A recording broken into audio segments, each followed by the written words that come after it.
الحمد لله وكفى وسلام على عباده الذين اصطفى أما بعد أعوذ بالله من الشيطان الرجيم بسم الله الرحمن الرحيم قال النبي صلى الله عليه وسلم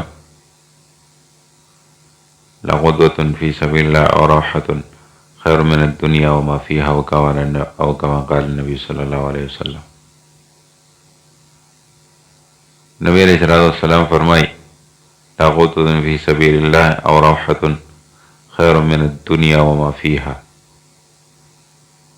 یعنی دا اللہ په لار کې جهاد کول دا یوې ورځې او دا یوې شپې، یعنی یو ورځ مکمل چې الله رب العزت په لار کې سړی جهاد وکړي نو دا په دنیا کې چې سدي او د دې دنیا نه د دنیا او په دنیا کې چې دا څومره سدي د دې ټولو نه بهتر دی.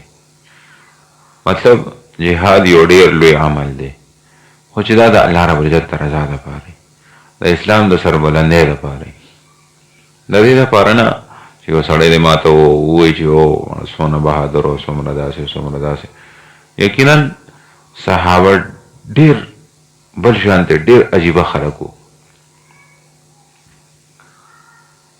د نبي علیه الصلاة والسلام صحابو کې یو صحابي دی عمر بن جموح رضی اللہ تعالیٰ عنہ،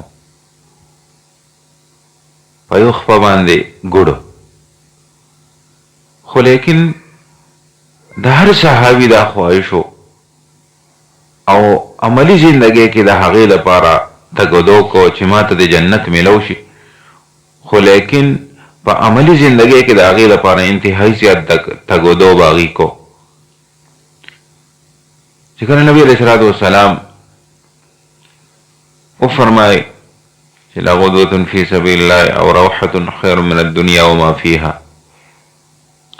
نو یقینا صحابہ خود جنت شوقینو او بیا په عملی زندگی کې به د هغې لپاره تګدو کو. زما ستاسو په شان دې صرف د خولې شوقین نو. په جنگ احد کې چې کله صحابو ته مسلمانانو ته عارضي شکستو شو او اویا صحابه دغه کې شهیدان شو. عرض می کو دا عمر بن جموح رضی الله عنه د احد د جنگ نه مخکې د دې شپږ بچي شپږ زامن یو. دا شپږ مانه د نبی علیه الصلاة والسلام خدمت کې همیشتن حاضر وو او د نبی علیه الصلاة والسلام خدمت پې کو. چې کله جنگ احد کې شرکت کېده خلک شریک کېده صحابانو، د عمر بن جموح رضی الله عنه هغه هم ډېر خپل شوق ظاهر کړ چې یاره زه په دغې جهاد کې شرکت کوم. اکثر ملګرو صحابو هغې هم منع کړه چې یاره ته خو ګوډې ستا دپاره عذر دی نو بس ته پاتې شه. او کور والا چې کله ګوره یو زه اکثر دا خبره کوم چې یوازې صحابه داسې خلک نه وه چې هغوی به د جنت په شوق کې چې کوم دی عمل کو. صحابیات هم د هغې نه وګورې بس ډېر زیات په سوچندته تیز وو. صحابیات چې کله کور ته راغی ښځې ته یې خبره وکړه، ښځه ورته وویل چې ښه نبي علیه الصلاة والسلام به توره اغیستې جنګېږي و ته به کور ناست دی. یو قسمه غیرت یې ورکړه او دغه یې ورکړه. نو چې کله ورته هغې دغه ورکړه لکه مونږ ورته دغه وایو که نه پیغور وایو، پیغور یې ورکړه. نو هغه پاڅېده خپل اسلحه یې واخیسته او دعا یې وکړه چې یالله ما بیا زما د اهل ته زما د کور والا ته واپس راموالی، بیا می دې ته را واپس نه کی.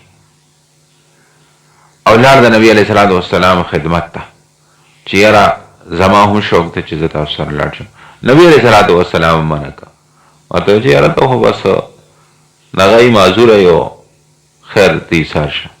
خو لیکن هغه یو عجیبه خبره کوي، ورته یا رسول الله زما دا خواهش ته چې زه په دې خپله ګوډه خپه باندې په جنت کې چې کوم دی منډې ووهم جنت کې پکې وګرځم په دې خپله ګوډه خپه باندې.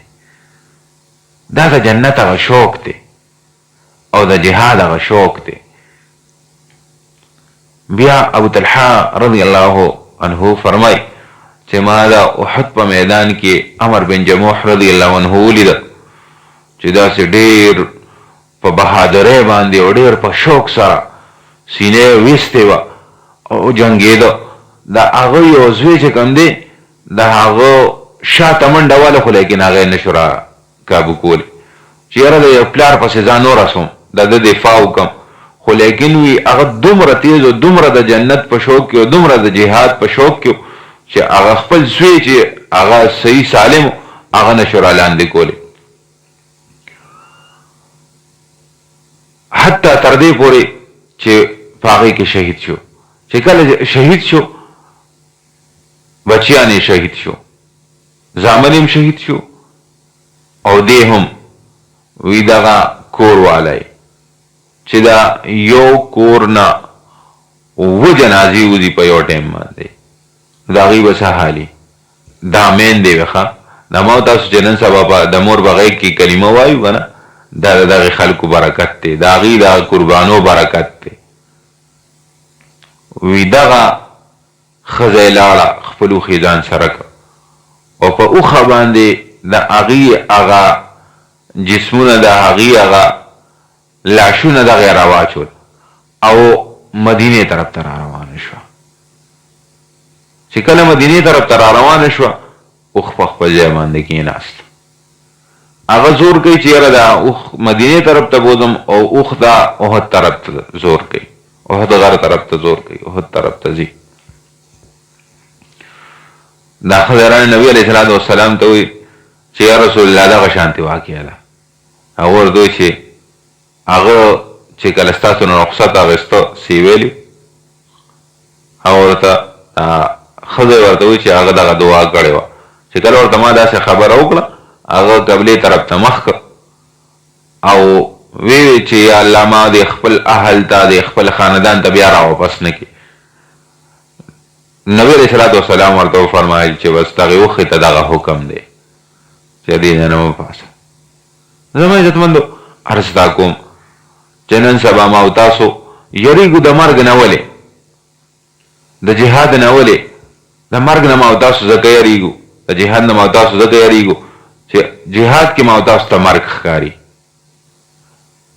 او د مرګ نه بیا ولې یریږو؟ د مرګ نه په دې وجه یریږو چې ما ته د خپل اعمالو پته ده، ما خپله زندګي څنګه تېره کړې ده. که ما زندګي د الله د حکمونو مطابق تېره کړې وه نو یقینا ما ته به چې څنګه حدیث مبارک دی که نه چې تحفة المؤمن الموت، دا مرګ د مؤمن دپاره یو تحفه ده، یو ډالۍ ده. نو چې چاله ډالۍ ورکې تحفه ورکې هغه په تحفه باندې خوشحالېږي که خفه کېږي؟ خوشحالېږي، یقینا چې خوشحالېږي. خو لیکن ما او تاسو ځکه یریږو مونږ پې ځکه خفه کېږو چې ما ته د خپل زندګۍ پته زما د الله رب العزت د حکمونو نه همیشتن بغاوت کړی دی. نو که دلته مې سترګې پټېدل دي او هلته به راباندې کړي. زه د مرګ نه ځکه یریږم که ما د خپله زندګي د الله رب العزت په حکمونو باندې واچولو نو یقینا ما ته به مرګ چې کوم دی دا تحفه ښکاري، دا به ما ته ډالۍ ښکاري. دغه شانتې یو بل صحابي دی د نبي علیه صلات وسلام وهب بن قابوس رضی الله عنه. ده به چیلې سرولې، ګډې بیزې به یې سرولې، ورسره روارمو. خپلې ګډې بیزې د مدینې نه بهر بوتلې وې. چې کله واپس راغې د نبي علیه صلات وسلام پوښتنه وکړه چې نبي علیه صلات وسلام څه شو. نبي علیه صلات وسلام لاړ تللی دی احد ته، دغه شانتې د غزا دپاره تللی دی. خبر ورته میلاو شو هغه چیلې دغه دی په هغه دی باندې پرېښودی. لاړ د نبي علیه صلات وسلام ته ځان ورسو. چې کله نبي علیه صلات وسلام ته ځان ورسو نبي علیه صلات وسلام سره ولاړ د نبي علیه صلات وسلام باندې څو کفار راغله، هغوی پې حمله کوله. نبي علیه صلات وسلام وفرمایل چې دا څوک شته چې دا ډله منتشره کړي. چې چا دا ډله منتشره کړه دا اوس غلوله نو هغه به په جنت کې زما ملګري. وهب بن قابوس رضی الله عنه توره واغسته، لاړ ووته او په هغې باندې حمله وکړه، حتی ټول یې منتشر کړو، یو خوا بل خوا یې کړو، تتر بتر. بیا په دویم ځل نبي علیه صلات وسلام دغه اعلان وکړ. په دویم ځل وهب بن قابوس رضی الله عنه دغه واغسته، توره واغسته، هغه خلک یې منتشر کړ. په دریم ځل چې کله نو ډېر داسې په شوق او په جذبه کې راغی، خپل توره یې واغسته او لاړ، د هغې په هغه ډله کې ورننوته حتی تر دې چې شهید شو. چې کله شهید شو نبی علیه صلات وسلام د هغه سر ته ودرېږه. الفاظو باندې لږ غور وکړو. نبی علیه صلات وسلام د هغه سر ته ودرېده، وی الله رب العزت وایي چې یا الله زه د وهب نه راضي یم، ته ترې راضي شي. زه د وهب نه راضي یم، ته ترې راضي شي. په څه وجه؟ نبی علیہ الصلوۃ والسلام دفاع کوي. پس کې په جهاد کې، او تاسو د مرګ نه یریږو، د جهاد نه یریږو. زما عزتمندو دا شوق دی، او چې کله د یو څیز شوق راشي که نه بیا د هغې دپاره کار کول هم اساني.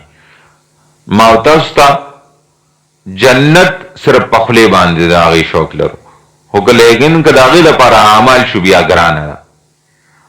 او زما عزتمندو بیا د ډېر اعزاز خبره دا ده چې کله وي د هغه د تدفین وخت راغی نو نبی علیه صلات وسلام بیا په خپل لاس مبارک وهب بن قابوس رضی الله عنه چې کوم دی دا یې دفن که، خورو ته وسپاره.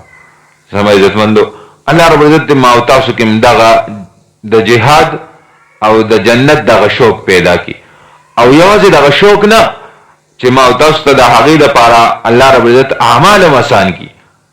ګوره ما او تاسو د دین دپاره زمونږ یو استاد محترم و، هغه به یقینا عجیبه خبره به یې کوله، هغې به وي چې ما او تاسو د دین دپاره خوله نه تویو.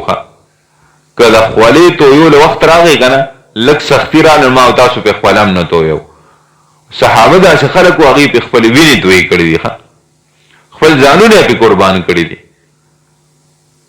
نو دا دنیا ګټې هم حاصلې کړې وې، دا جنت او د آخرت ګټې هم حاصلې کړې دي. او دا خو داسې ګټې دي چې بیا همیشتن دي، بیا په هغې کې هېڅ شک و شبه نشته. او بیا داسې دغه وې زه اکثر دا خبره کوم چې جنت ګوره داسې ځای دی چې بیا به هلته زما او ستاسو خواهشات پوره کېږي. الله رب العزت دی زما او ستاسو خواهشات هلته پوره کړي. واخر دعوانا الحمدلله رب العالمین.